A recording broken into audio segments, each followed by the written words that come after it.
Hello guys, कैसे हो आप सब लोग। आई होप आप सब बहुत अच्छे होंगे।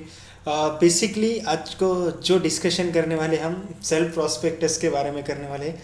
और सेल्फ प्रोस्पेक्टस का जो सेक्शन है, सेक्शन 31, आज हम इस वीडियो लेक्चर में डिस्कस करने वाले हैं।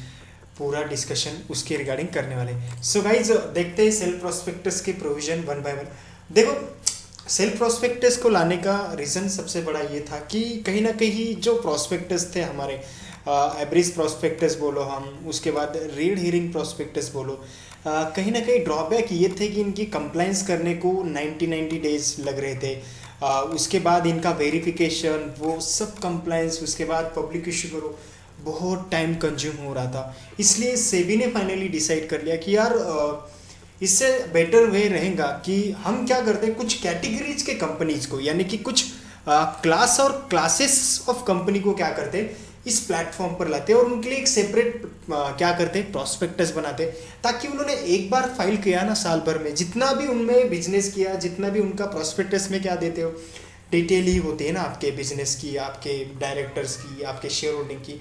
तो जितना भी आपका चेंजेस है एक बार में ही फाइल कर दो, बस टेंशन ही नहीं। एक बार फाइल हो गया, अप्रूवल हो गया, उसके बाद आप जितना मन मर्जी है उतना आप क्या कर दो, इशू कर दो, यानी कि शेयर्स को इशू कर दो। बस इसकी जो वैलिडिटी है इस प्रोस्पेक्टस की, ये वैलिडिटी 1 ईयर की होती है। ये थोड़ा सा अपने ध्यान में रहना। यानी कि सर सुनो, हमारा ये वैलिडिटी, आज मैंने प्रोस्पेक्टस फाइल किया, नेक्स्ट 365 डेज में मुझे कोई भी फर्दर डॉक्यूमेंट सेबी से फाइल करने की जरूरत नहीं। क्या?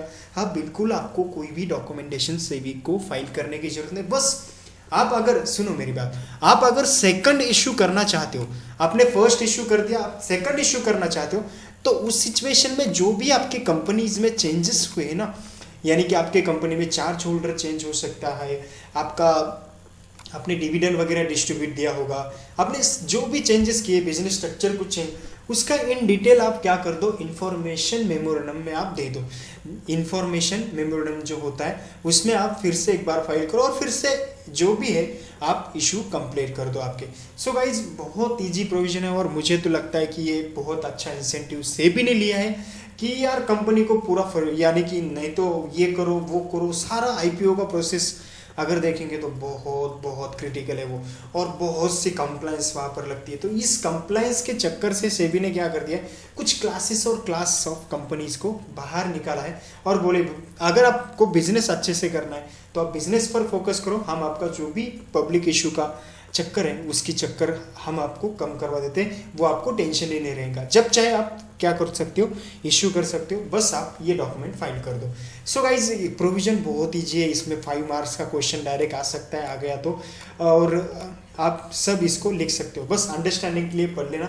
एनी क्लास और classes of companies as the securities and exchange board, जो भी सिक्योरिटीज एंड एक्सचेंज बोर्ड के पास रजिस्टर है, by provided by regulation in this behalf may file a self prospectus with the registrar at stage the first offer of securities including which shall indicate it not exceeding 1 year, okay, as the paid validity of such prospectus which shall comes from the date of opening of first offer of securities and that securities under that prospectus and in respect of second or subsequent offer of such securities issued during period of validities of that prospectus no further prospectus required।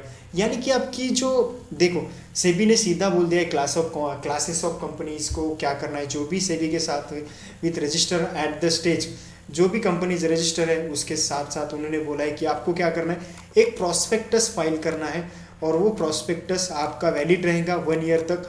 Validity जो रहेगी 1 year तक, वो validity आपकी start होगी first, कहाँ से validity, यहाँ पर एमसीक्यू वगैरह आ सकता है, फर्स्ट ऑफर ऑफ सिक्योरिटीज, यानी कि जो भी आपकी सिक्योरिटीज की आपने फर्स्ट ऑफर दी है वहां से आपकी वैलिडिटी स्टार्ट होती है। अगर आपको सब्सिक्वेंट इशू भी करना है तो भी आप कर सकते हो। आपको यहाँ पर कोई भी no further prospectus is required. एक बार आपने ये डॉक्यूमेंट्स फाइल कर दिया तो दूसरा डॉक्यूमेंट इशू करने की जरूरत नहीं है, ये आपको ध्यान में रखना है। बस आपको इंफॉर्मेशन ऑफ मेमोरेंडम आपको फाइल करना होगा, जो भी आपके कंपनी में चेंजेस है वो आपको फाइल करने होंगे, ये आपने ध्यान में रखना है, ठीक है। ये बहुत ही इजी प्रोविजन है। अब देखते हैं थोड़ा सा आगे जाकर इसमें क्या क्या लिखा है। प्रोवाइडेड फर्दर दैट, यानी कि सेबी के, देखो मैंने इंफॉर्मेशन का जो भी है उसका डिस्कशन किया, पर भी आपको एक्सप्लेन करता हूँ। देखो, company file self prospectus shall be required file and information memorandum content all material fact relating to new charge created, यानी कि जो भी आपने न्यू चार्ज क्रिएटेड किया है उसका, उसके साथ साथ चेंज इन फाइनेंशियल पोजीशन, वो भी आपको क्या करना है, फाइल करना है इसमें इंफॉर्मेशन मेमोरेंडम में, of the company as have acquired between first offers of securities or previous offer securities and succeeding offer of securities such other change as may be resolved। अगर आपने कुछ प्रीवियस इशू किया है तो उसके बाद जो भी चेंजेस है वो क्या करो, आप क्या करो, उसको इंफॉर्मेशन जो भी है इंफॉर्मेशन मेमोरेंडम में आप फाइल करो। कितनी अच्छी बात है। देखो, सेबी आपको बोलती है कि यार आपने अगर एक बार इशू कर दिया तो उसका मतलब ये थोड़ी है कि आपके कंपनी में कुछ चेंज नहीं होना है, होने वाला है। तो आप क्या करो बेटा, कंपनी सुन, तू क्या कर, इंफॉर्मेशन मेमोरेंडम मुझे फाइल कर दे, तू भी कंप्लायंस फ्री हो जा, मुझे भी तेरे डॉक्यूमेंट चेक करने को मिलेंगे, और तू जो भी इशू करना चाहती है पब्लिक इशू, तू आराम से कर, जी ले तेरी जिंदगी, मैं काय को परेशान करूंगी तेरे को।